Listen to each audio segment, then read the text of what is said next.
the expectation from finance now, not only with CFO, is really, giving insights, decision support, and not just financial information.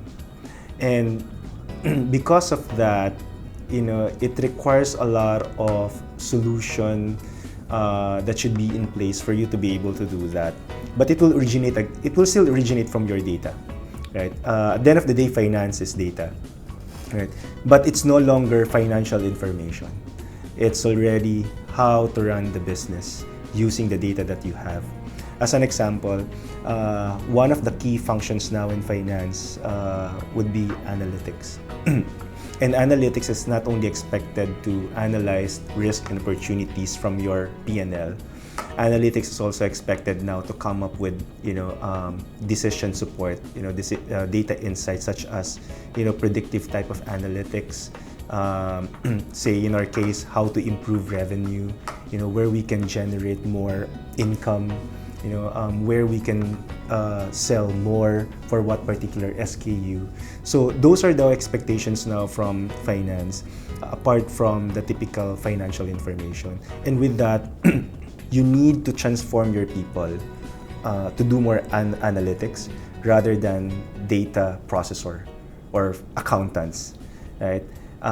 And you will only be able to do that if you will automate your processes and make them time spent on analysis, decision support, so those kind of things. And I think automation will be the enabler for finance to transform to become, decision support function.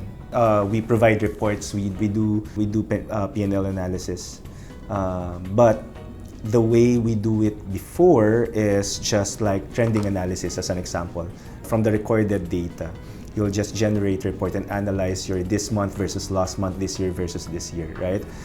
When you transform into more analytics and you automate your processes, there's certain level of information, detailed information that will now be required. So yes, there's increase and decrease, say for example, coming from the trend, but what are the nature of those increases and decreases? So you need to deep dive. You need to understand your data further and not just understanding the delta. And you can only do that if you have your automated processes.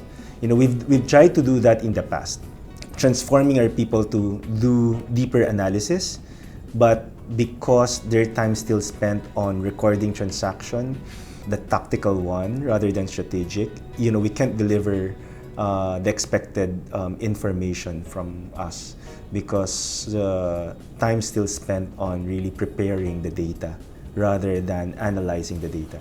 It's really removing the tactical, activity, the very transactional activity. Here in CCBBS, so what we have is, this is something that I can share, I guess, our strategy on transforming our finance operation. So in the past, think of it like a pyramid. The bottom part, which the large part, the large section of the pyramid is the transactional activity, while the tip part will be the insights, the analytics. So majority of the time is spent on transactional activities, because of the volume of transaction. So we want to invert that pyramid. You'll do more on analytics, less on transactional activities. But that doesn't mean that you will reduce the volume. So it means that you will automate your processes so that you will enable your team to do more the analytics, the decision support, and even reporting and controls and compliance. That's end-to-end automation for us by allowing the people to do more on data insights, decision support, controls and compliance, and reporting.